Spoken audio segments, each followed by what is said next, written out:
Good morning, my son Liminch Alfonso sleeping.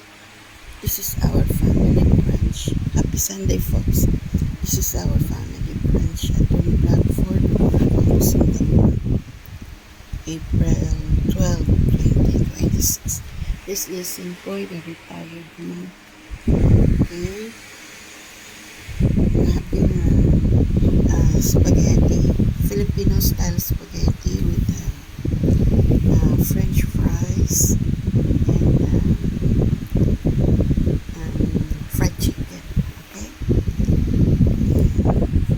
Korean fried chicken style. Okay, atong Blackford over Singapore. Happy Sunday, folks. This is our second batch of kimchi. Yeah. Okay. Enjoy, folks. Atong Blackford over Singapore. April 12, 2020. Enjoy. Happy Sunday. Our family brunch. My son, Liminch Alfonso sleeping. Enjoy Singapore.